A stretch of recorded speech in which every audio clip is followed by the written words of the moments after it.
The phone rang just as the first light of dawn crept through my window, its jarring tone slicing through the quiet like a blade. Half asleep, I reached for it, squinting at an unfamiliar number flashing on the screen. The message was short, but it hit like a gut punch. Something was wrong with Catherine, my wife. There was an edge to the words, an unspoken menace, as if the sender knew more than they should. I didn't hesitate. Shrugging into my jacket, I stepped out into the crisp morning air, my mind already racing. The city was just beginning to stir, the streets mostly deserted except for the occasional distant hum of a car engine. The eerie stillness of it all only made the unease in my chest tighten. If there was even a hint of danger, I wasn't about to sit around and wait for it to find me. As I moved down the quiet sidewalks of New York, long shadows stretched across the pavement under the weak morning light. A nagging feeling crept up my spine, like I wasn't alone. I rounded a corner near a row of shuttered storefronts and spotted a group of men gathered in a doorway, their voices low, their eyes flicking toward my car parked a short distance away. Something about the way they glanced at it, then at each other, set off alarms in my head. "Keep your head down," I muttered under my breath, quickening my steps. Even in its half-asleep state, the city was teeming with secrets, waiting for the right moment to rise to the surface. Every step felt like a scene out of an old noir film, except this wasn't fiction. I was in the middle of a mystery I hadn't signed up for, and the rules were still unclear. One thing was certain, I needed to stay sharp. Trust no one. Catch every detail. I reached my car, a vehicle packed with enough surveillance tech to rival a small detective agency. Without wasting time, I powered up the recording systems and pulled away from the curb, my mind cataloging every little thing, their faces, the license plates, the way they shifted uneasily as I drove off. Every piece of information could be important. Passing darkened office buildings and towering business complexes, I kept scanning my surroundings. To most, these were just empty structures waiting for the workday to begin. To me, they were hiding places, potential sites where the truth could be lurking. I mentally mapped out my next steps, weighing every possibility. Someone had sent that message for a reason, and I had to figure out why. The city fully awoke around me, but something felt off. The usual rhythm of New York, the early morning commuters, the honking taxis, the scattered conversations, seemed layered with an almost imperceptible tension. It was as if the world was carrying on as usual, unaware of the silent storm brewing beneath. I replayed the message over and over in my mind, dissecting every word, every pause. The sender's anonymity only made things worse. Who the hell was behind this? And why had they dropped Catherine's name so casually, like it was meant to trigger something in me? By the time I pulled into the lot outside my office, my mind was already 10 steps ahead, forming a plan. The dashcam had recorded enough to give me something to work with, at the very least, a lead. I parked with the kind of calm that only comes from practice, even though inside, I felt like a live wire. One last glance at the street confirmed no one had followed me. Taking a deep breath, I stepped inside the building. The sound of my footsteps echoed in the empty corridor, a reminder that while the rest of the city was waking up, my day had already started hours ago, with a message that had the power to change everything. My heart pounded in my chest, but on the surface, I kept my composure, calm, steady, unreadable. The stakes were too high for hesitation, and second-guessing wasn't an option. As I stepped into the lobby, I caught snippets of passing conversations. They sounded normal enough, just the usual workplace chatter, but something about them felt off. Beneath the casual greetings and routine exchanges, there was an underlying tension, a quiet secrecy that clung to the air like static. Employees bustled past, their faces marked by the same daily concerns, but I couldn't shake the feeling that today was different. It was as if the whole building had been infected with a silent unease, a collective awareness that something was lurking just beneath the surface. I moved toward the elevator, my footsteps deliberate, each one echoing in my mind like a countdown. The anonymous message still rattled in my head, every word a fresh warning that something was very, very wrong. I thought back to those men in the shadows, the way their eyes darted toward my car, the hushed tones of their conversation. That hadn't been a coincidence. It had been a signal, an invitation to step deeper into something far more tangled than I was prepared for. Whether I wanted to or not, I was already in too deep to turn back. The tension didn't ease as the morning unfolded.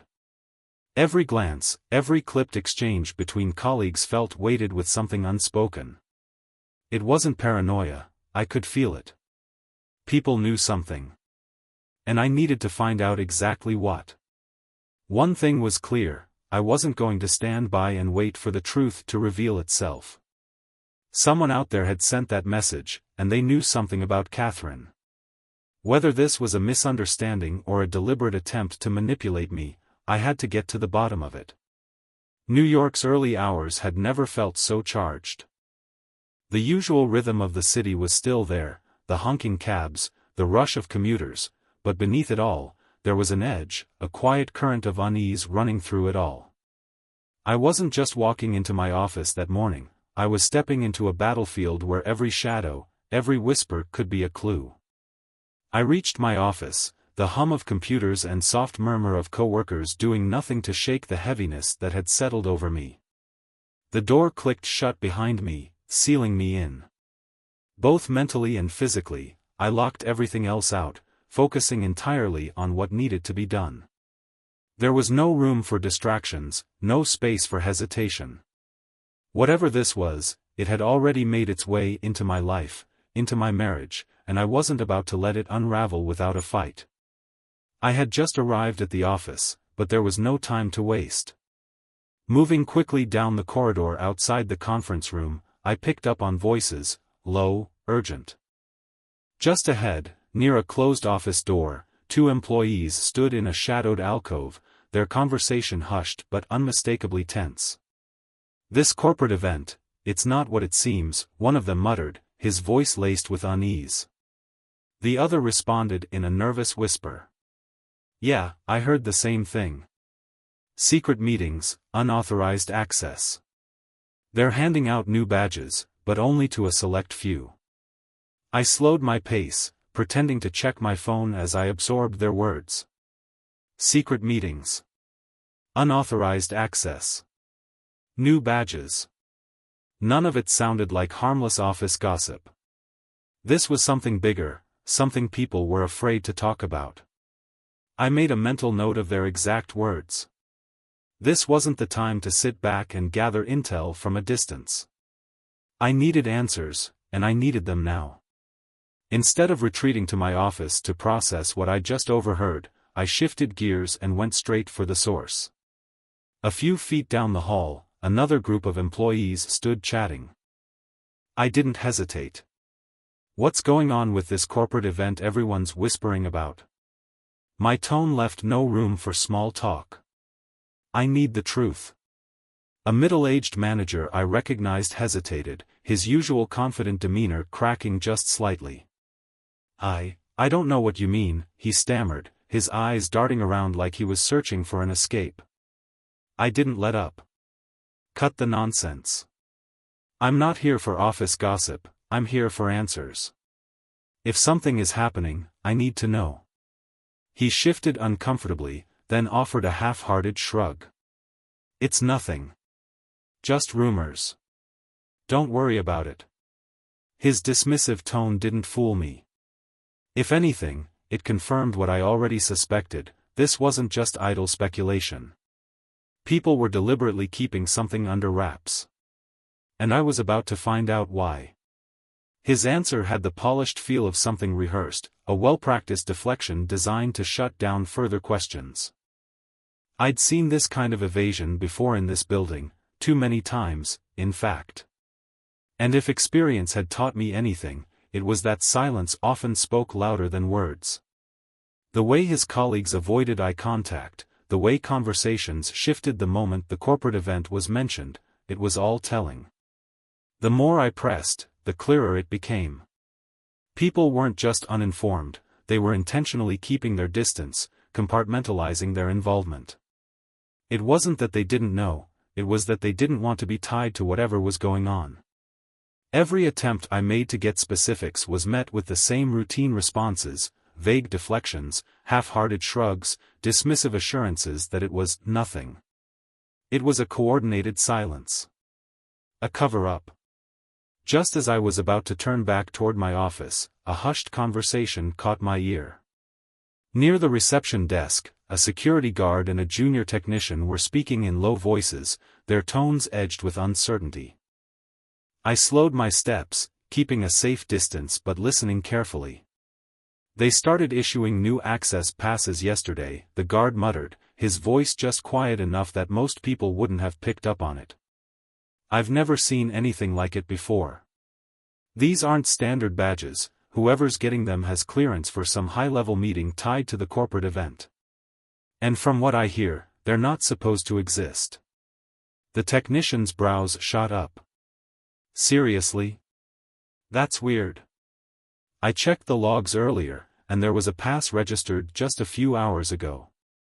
It didn't match any usual approvals, so I figured it was a mistake." That was it. The first concrete piece of evidence that something wasn't just off, it was being deliberately hidden. This wasn't just whispers and paranoia anymore, this was real, tangible proof that unauthorized access was being granted under the radar.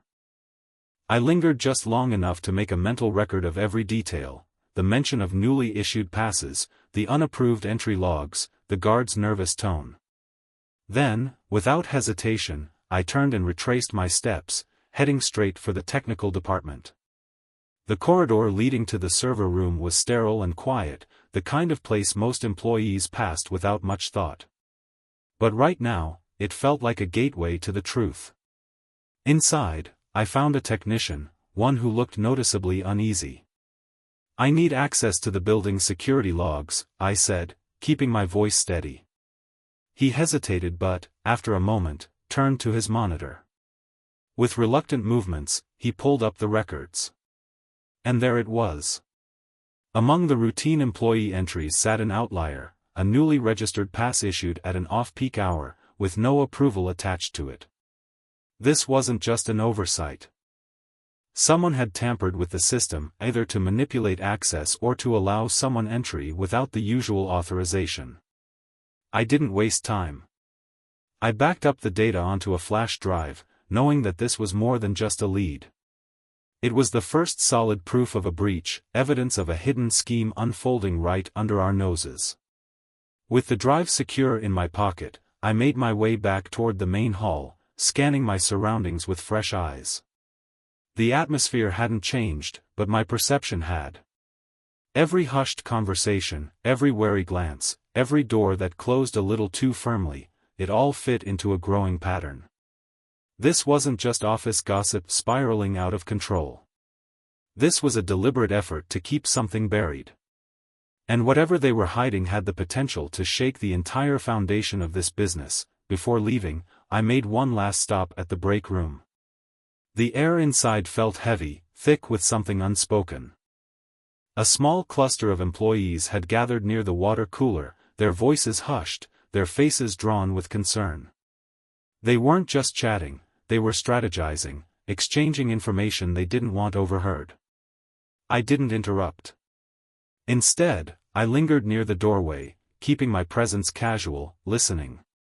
Bits and pieces of their conversation filtered through, the same themes I'd been piecing together all day.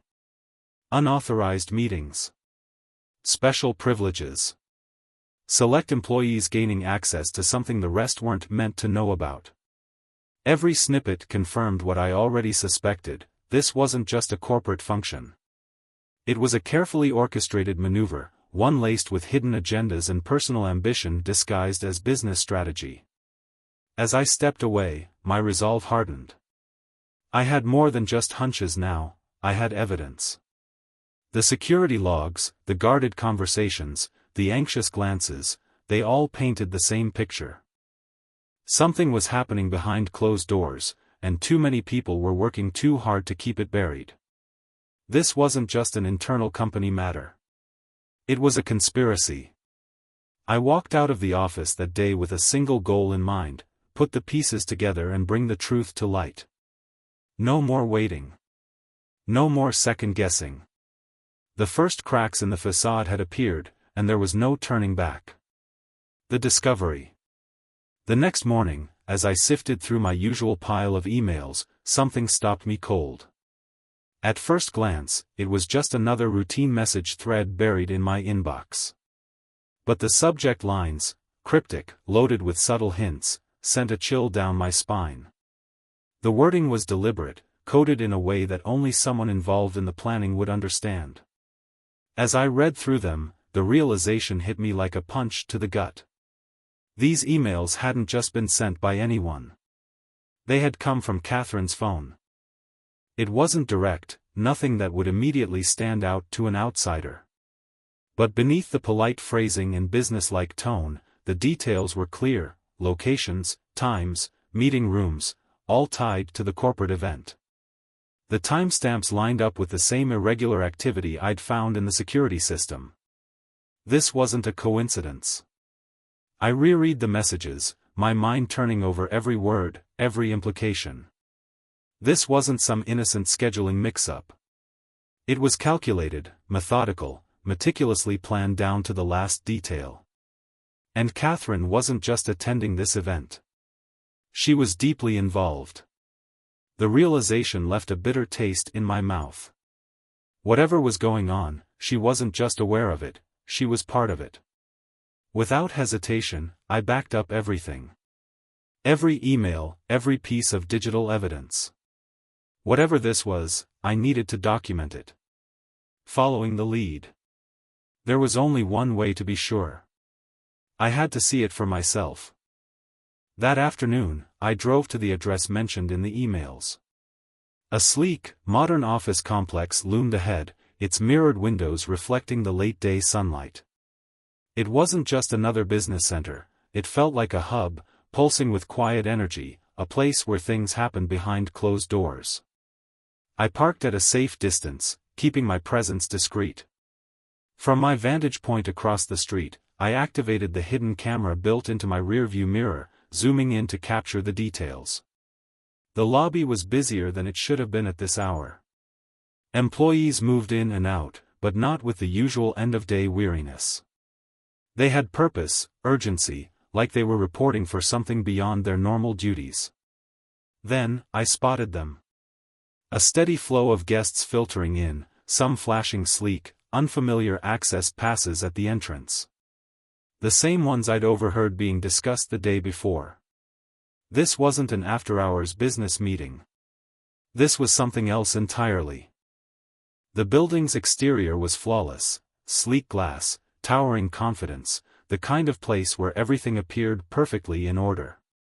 But beneath the polished marble floors and the hum of casual conversation, I could feel it, an undercurrent of tension, an energy that didn't quite match the setting. It was a strange mix of anticipation and unease, like everyone inside knew something they weren't saying. I adjusted the camera's zoom, scanning the faces, the movements, the interactions. Groups of men clustered together in hushed discussions, exchanging quick glances that spoke volumes. Their body language was stiff, controlled, conspiratorial. And then I saw her. Catherine. She moved through the crowd like she belonged there, like she had rehearsed this very moment. Her posture was poised, her expression calm, too calm.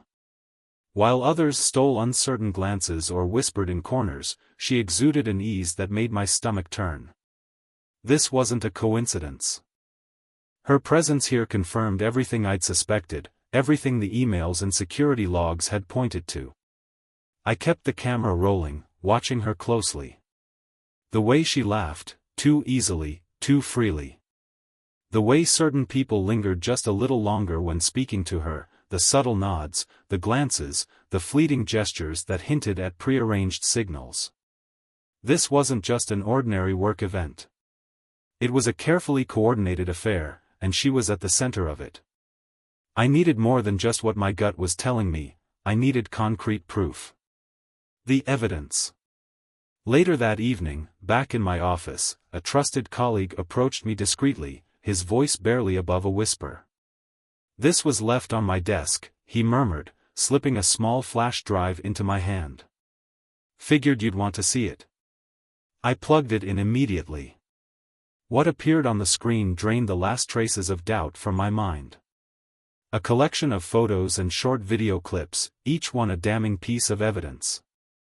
In one, Catherine sat among a small group of men in an upscale lounge, her smile warm, her laughter blending into their conversation as if she had no concerns in the world. The setting was too relaxed, too comfortable. This wasn't a last-minute business meeting. Another image showed her standing near a window, gazing out as if contemplating something significant. Behind her, a handful of men exchanged hushed words, their postures suggesting they were part of something bigger than just casual workplace chatter. Frame by frame, the pieces fell into place. Emails with encrypted meeting times. Unapproved access logs. Surveillance footage capturing the night's interactions. And now, photographic proof that left no room for misinterpretation. The betrayal wasn't just personal. It was strategic, orchestrated down to the finest detail. Catherine hadn't stumbled into this event.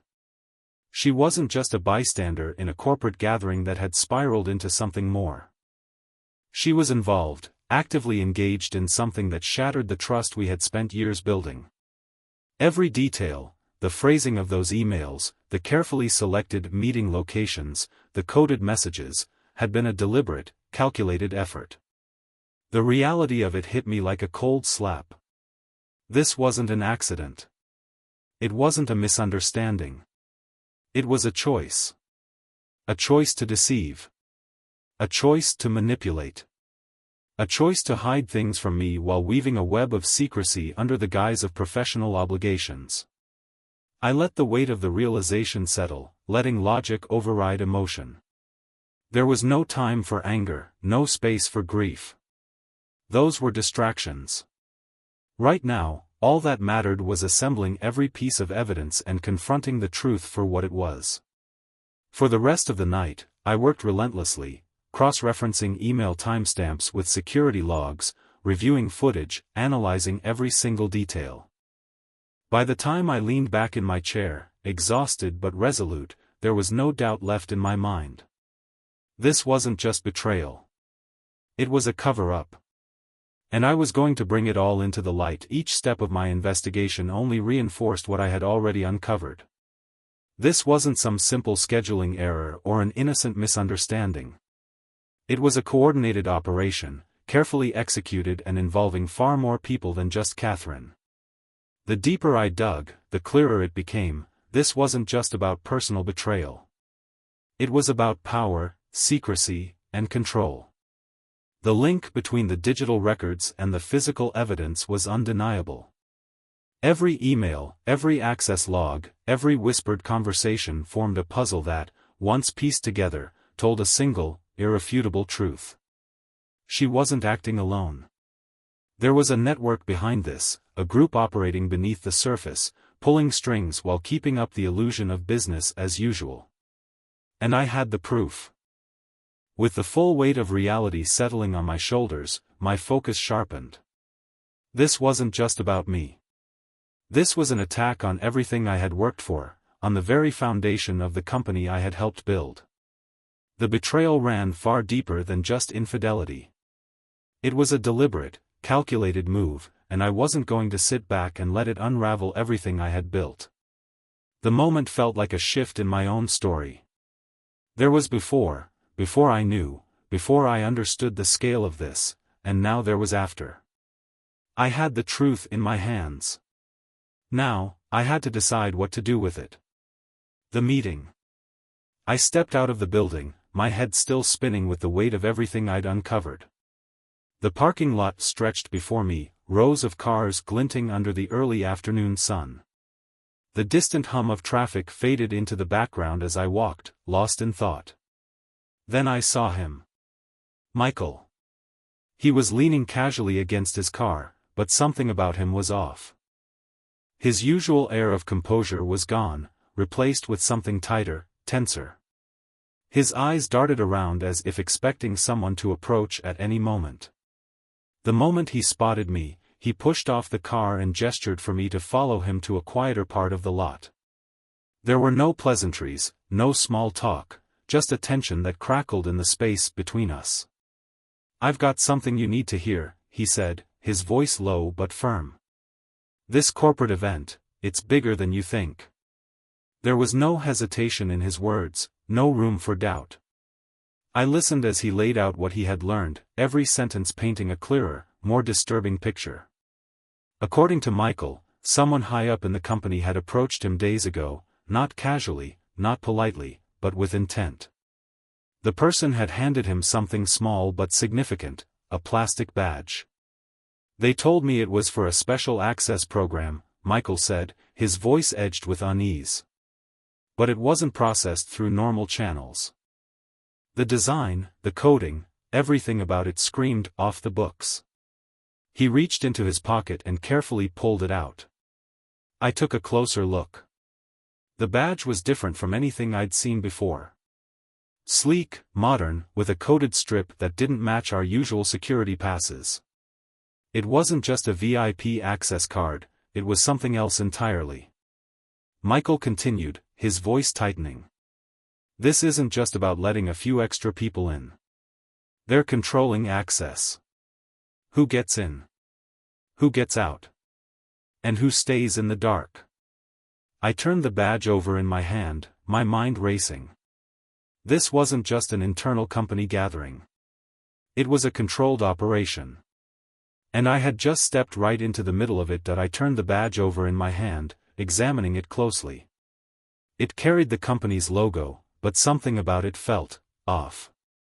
The design was sleeker, more advanced than our standard issue, almost too modern for our system. The alphanumeric codes along its edge stood out immediately. They weren't random. I recognized them as deviations from the usual access protocols. Whoever issued these didn't follow company procedure. "This is your key to the truth," Michael muttered, his voice hushed but firm. And he was right. Holding it, I could feel the weight of everything I had been uncovering, the whispered conversations in the hallways, the discrepancies in the access logs, the cryptic emails that pointed to something much larger. This wasn't just office politics. It wasn't just paranoia. It was real. And this badge was proof. Michael continued, breaking down the details. The passes had been distributed quietly, with no official announcement, in the days leading up to the event.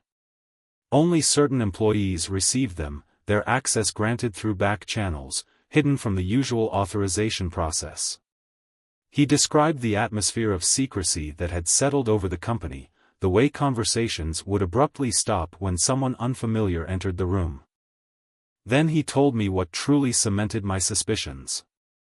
During a routine check, I noticed something off in the logs, he admitted. Entries at odd hours. Names that shouldn't have clearance suddenly showing up. At first, I thought it was a mistake. Now, I know better. His voice was tight, careful. Like he knew just how dangerous this conversation was becoming. "They made sure I knew too much," he confessed. "But they also made sure I had no way out." I felt the full weight of his words. This event wasn't a corporate gathering, not in the way it had been presented. It was a cover. A facade. And it had been orchestrated at the highest levels, by people powerful enough to bend security measures to their will. Michael's account lined up perfectly with what I had already uncovered. The secret badges. The unauthorized access.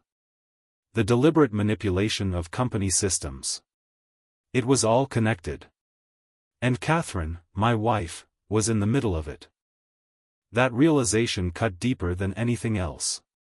This wasn't just about corporate espionage or hidden agendas anymore. This was personal. Michael pressed on, revealing more. He told me that I wasn't the only one asking questions. Some employees had whispered about receiving similar badges, though they had been told not to discuss them. A select group had been granted access to areas typically locked down, spaces reserved for only the most privileged in the company. "It's all planned," he said grimly. Every detail. Every movement. And whatever's happening in those rooms, it's not meant for people like us to know about. The weight of the conversation settled between us. In the quiet of the parking lot, with only the occasional murmur of traffic and the distant hum of engines, the truth became undeniable. Then Michael said something that sent a cold chill down my spine. "They're powerful people," he warned, glancing around as if expecting unseen eyes to be watching. "Once you start digging deeper, you won't be the only one they're watching. Be careful. Because once this door opens, there's no going back." His words hung in the air like a final warning. I gripped the badge tighter. This wasn't just an access pass. It was a challenge. A key to something bigger, something buried deep beneath the surface of our company and my personal life. And now that I had it, I wasn't backing down. Michael's revelations had been unsettling enough, but the fact that he trusted me with such critical evidence made my decision for me. There was no turning back now. This wasn't just a suspicion anymore, it was a mission. As he walked away, the parking lot returned to its usual rhythm, cars pulling in and out, employees coming and going as if it were any other day. But for me, nothing felt normal anymore. The conversation with Michael had changed everything. The stakes were real now, and every move I made from here on out had to count. I turned toward my car, gripping the badge tightly, my mind already racing through the next steps. If I wanted to get to the bottom of this, I had to get inside that event. No more watching from the sidelines. It was time to walk straight into the lion's den. Infiltration. The drive to the corporate center felt longer than it should have. The sun was starting to dip, casting long shadows across the modern glass facade of the building ahead. I parked a few meters away from the entrance, my heartbeat steady but my focus razor sharp. This was it. The doorway to the truth. Taking a slow breath, I stepped out of the car and walked toward the lobby. Confidence was key. Any hesitation, any misstep, and I'd stand out. I rehearsed my story in my head as I approached the reception desk, preparing to act like I belonged. The receptionist, a young woman with sharp eyes and an air of efficiency, barely looked up at first. I placed the badge on the counter, my tone professional and firm. "Good afternoon. I'm here for the exclusive employee program," I said, keeping my voice steady. Her gaze flickered to the badge, and for the briefest moment, her expression shifted, just a flicker of surprise before she masked it with routine professionalism. She scanned the code, her fingers moving quickly across the keyboard. The screen in front of her blinked, confirming whatever data she was checking. With a nod, she handed me a visitor's pass. "Here you go," she said, her voice neutral. That was it. The barrier was gone. I was inside. Inside the event. The atrium opened up before me, a vast, sleekly designed space filled with the quiet hum of conversation. Soft, ambient lighting set the tone, and the decor screamed sophistication and exclusivity.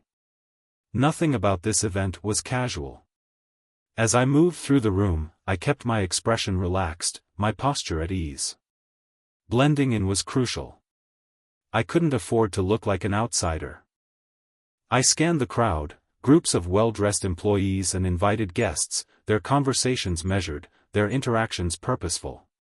The arrangement of the furniture, the positioning of security personnel, even the strategic placement of surveillance cameras, everything about this event had been meticulously planned. Settling near a small refreshment table, I took in the details around me. Conversations drifted by, some light-hearted, others clipped and deliberate. Beneath the surface, there was tension. It wasn't the kind of nervous energy that came with excitement, it was the type that came with secrets. Laughter rang out in pockets of the room, but it felt forced, like a well-rehearsed performance. People who were supposedly at ease were subtly monitoring their surroundings. Some checked their watches too frequently. Others cast quick glances toward the entrance or the back corridors. Not everyone here was comfortable. That only confirmed what I already knew: this wasn't just a corporate event. It was something else entirely. I shifted slightly, positioning myself so I could see both the main entrance and the pathways leading deeper into the building. From here, I could observe without drawing attention to myself. The more I watched, the clearer it became: this was more than a gathering. It was a carefully controlled operation. And I was right in the middle of it. I slipped my hand into my pocket, my fingers brushing against the small camera I had stashed there earlier. Still recording. Good. I needed to document everything: the layout, the key players, the hidden exchanges that might expose the true purpose of this event. Every sideways glance, every hushed conversation, every seemingly insignificant gesture could be a piece of the puzzle. From across the room, I watched as a small group of executives drifted away from the main gathering, their movements deliberate, their expressions subtly shifting from polite networking to something far more calculated. They moved toward a more secluded section of the hall, speaking in tones just low enough to keep their words private. That's where the real conversations were happening. I took my time before following, keeping my movements casual. After mingling just long enough to avoid suspicion, I slipped into a quieter corridor, one that led to a side room overlooking the main event hall. Perfect vantage point. I settled into an unremarkable seat near a large window, careful to remain unnoticed. From here, I could see nearly everything: the flow of movement, the key interactions, the underlying tension beneath the facade of corporate formality. Every so often, I snapped photographs using the hidden camera embedded in my watch, quietly capturing the unfolding scene. My gaze lingered on the people who had received the special access badges. They didn't move through the room like the others. While most guests enjoyed the event with casual ease, this group operated differently. Their movements were precise, their discussions shorter and more direct. It was clear they weren't here just to celebrate. They had a purpose. And I was going to figure out exactly what that was. Uncovering the pattern. As I continued my silent surveillance, a pattern started to emerge. Certain attendees stayed close to specific corridors, as if guarding something. The security cameras weren't just positioned for general coverage, they had been strategically placed to monitor select entrances and exits. Even the lighting in certain areas seemed designed not to highlight, but to obscure. Everything about this event felt choreographed. Then, something caught my attention. Near the back of the hall, tucked away from the main flow of guests, a tense exchange was unfolding. A man and a woman, both employees, were engaged in a quiet but clearly heated discussion. I shifted position, ensuring the conversation was fully in view of my camera. Their words weren't loud, but the intensity was unmistakable. Snippets of their argument drifted toward me. Phrases like extra privileges and unauthorized access jumped out immediately. There it was. Proof that this event was more than it seemed. It wasn't just a celebration. It was a cover. For what, I still didn't know. But every carefully placed individual, every hushed conversation, every restricted access pass added another layer to the deception. Building the case. I kept moving, blending into the background as I took notes, capturing angles, documenting the night in real time.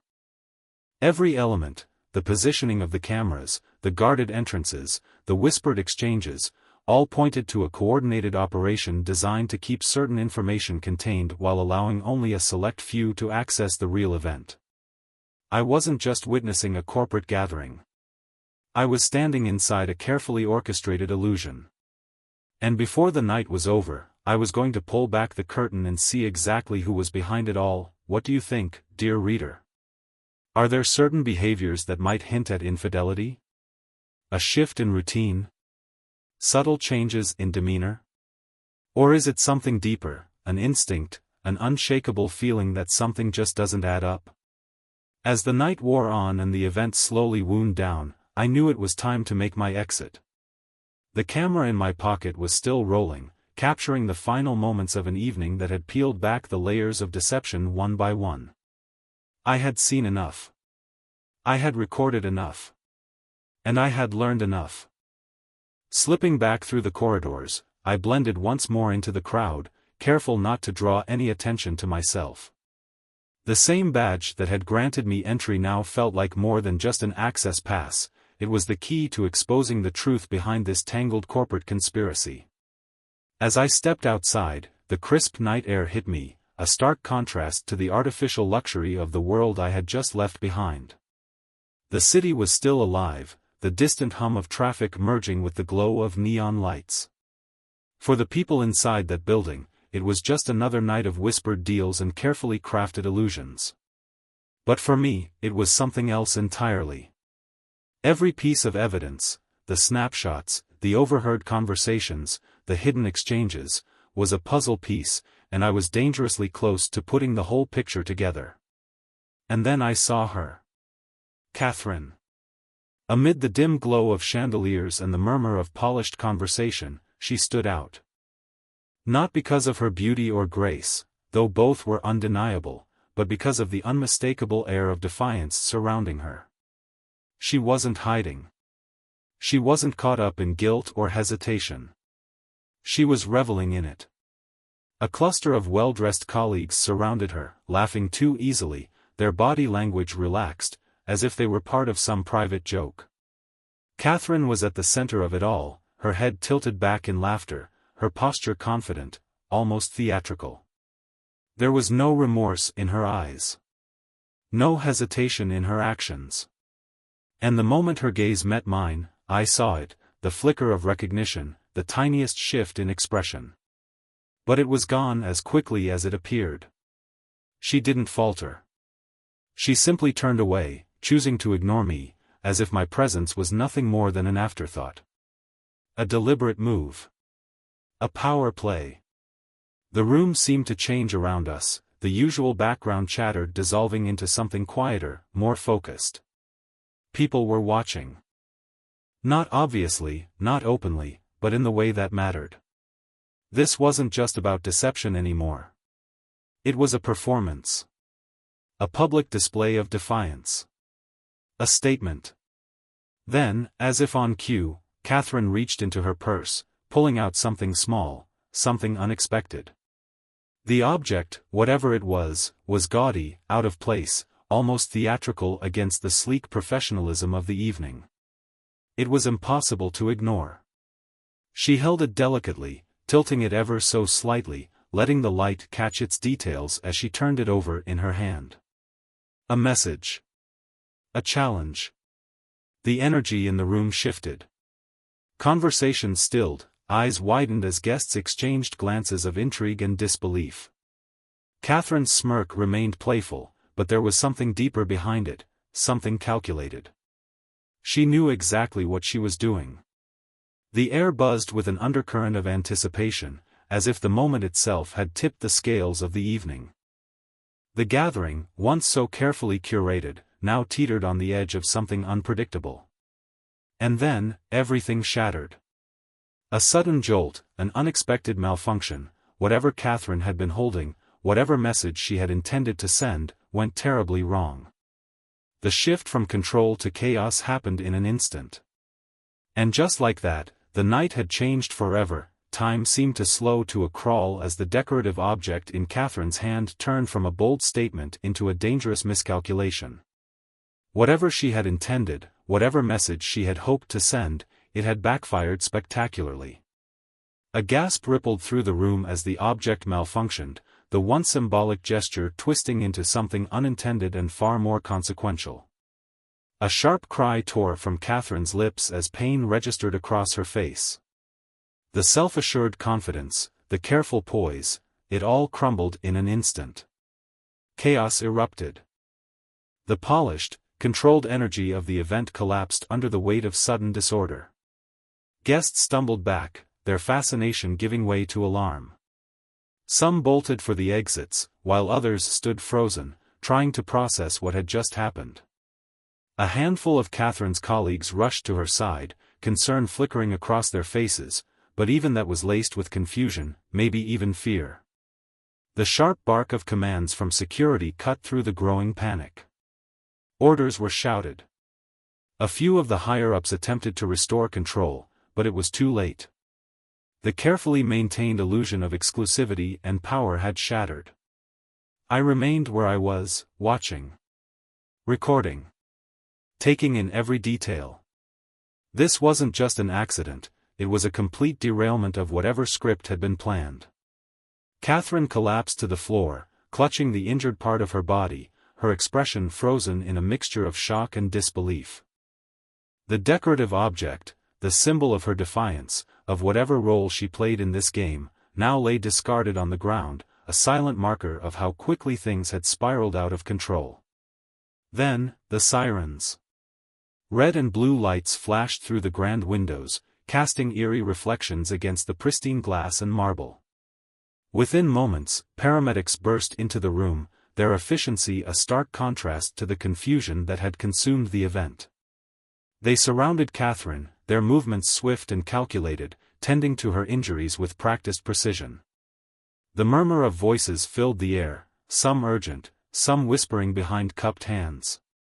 Shock. Confusion. Panic. But underneath it all, an unmistakable undercurrent of vindication. People weren't just reacting to the spectacle of an accident. They were reacting to the truth finally unraveling. The entire night had been building toward this moment, a slow, meticulous crescendo of deception that had finally collapsed under its own weight. I watched it all unfold, my emotions cold and measured. There was no more hiding, no more behind-the-scenes manipulation. The scandal that had been brewing beneath the surface had finally burst into full view, raw and undeniable. The event was no longer about prestige and exclusivity. It was a crisis. A reckoning. And everyone in that room knew it. As I stood at the periphery, an observer of the destruction, one thought ran through my mind with crystal clarity. Nothing will ever be the same again. As I stood there, watching the chaos unfold, something inside me hardened. There was no salvaging the past, not after this. It had shattered completely, and whatever came next would be built on confrontation and retribution. But does the truth always need to come out, even when it causes pain? It's a question that lingers. A question that cuts as deep as the betrayal itself. By the time the sirens faded and the flashing red and blue lights disappeared into the night, the once celebratory atmosphere had withered into silence. What had been a polished, high-class event was now nothing more than a crime scene, littered with remnants of broken trust. I stood near the periphery, watching as the paramedics carefully loaded Catherine into an ambulance. Her presence, once commanding, so sure of itself, had been reduced to this moment of raw vulnerability. Security moved swiftly to contain the situation, but it was too late. The damage had been done, and the room still hummed with the weight of it. People whispered, their voices hushed yet urgent, the energy in the air a volatile mix of disbelief, fear, and something deeper, betrayal. This wasn't just a scandal. It was a reckoning. Reconstructing the truth. Later that night, I found myself in the only place that made sense, my office. The cold glow of my computer screen cast faint shadows against the walls, the hum of the processor filling the otherwise silent room. I sat at my desk, surrounded by the evidence of everything I had uncovered. Images. Digital messages.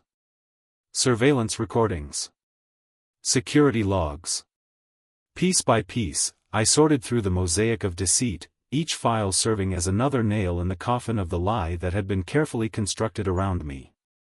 I replayed the night in my head, the cryptic conversations in the hallways, the evasive glances, Michael's warning, and ultimately, Catherine's final, reckless act. There was no space for self-pity. No room for regret. The betrayal had already happened. The only thing left to do was take control. The plan. I began crafting my next move with clinical precision, separating raw emotions from cold, indisputable facts. Each message. Each timestamp. Each conversation. I cross-referenced everything, ensuring that the case I was building would be airtight, leaving no room for doubt, no space for denial. The company's corruption, the intricate web of deception, and most painfully, the personal betrayal woven into it was all laid out before me, and for the first time, I saw the entire picture with clarity. It was time to dismantle the illusion. I composed an encrypted message to a trusted legal advisor, attaching the first wave of evidence. The tone was direct, no hesitation, no second-guessing. This wasn't just about uncovering the truth anymore. This was war. The fallout. In the following days, the entire corporate landscape shifted. Whispers of scandal spread like wildfire through the office. Executives who once thrived behind closed-door deals and backroom negotiations now found themselves under scrutiny. Rumors of sudden resignations, internal investigations, and even potential legal action circulated among employees. Fear had set in. The night of the corporate event had exposed something much larger than anyone had anticipated. For many, it was a defining moment, the night the company's true face was revealed.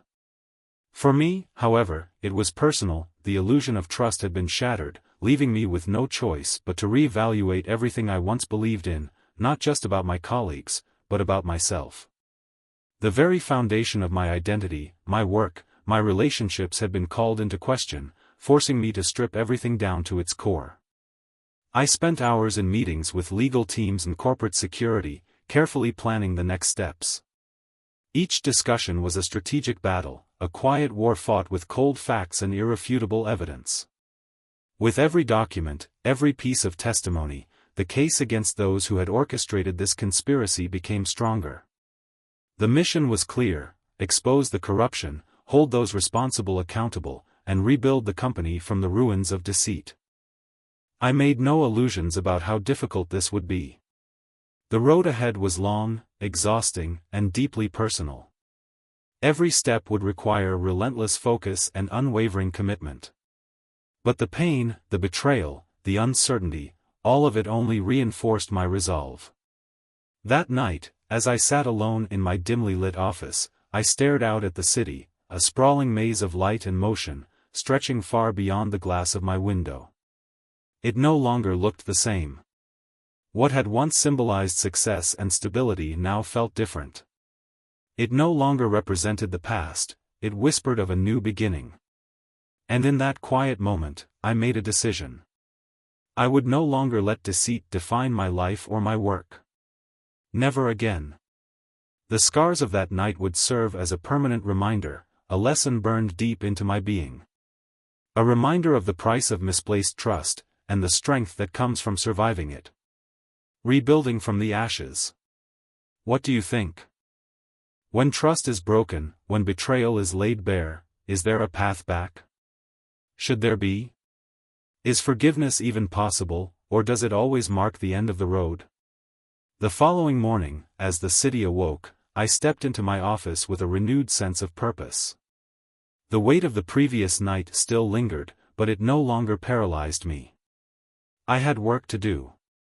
I organized the documents, reviewed the evidence, and set the wheels in motion.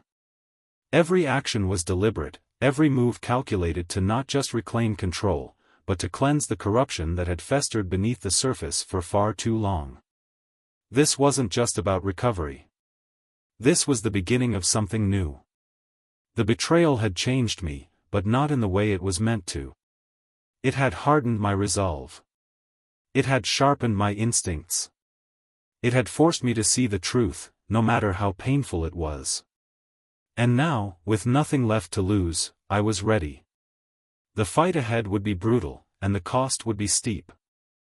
But for the first time in a long time, I wasn't afraid to pay it. Because now, I knew what I was fighting for. And I wasn't backing down.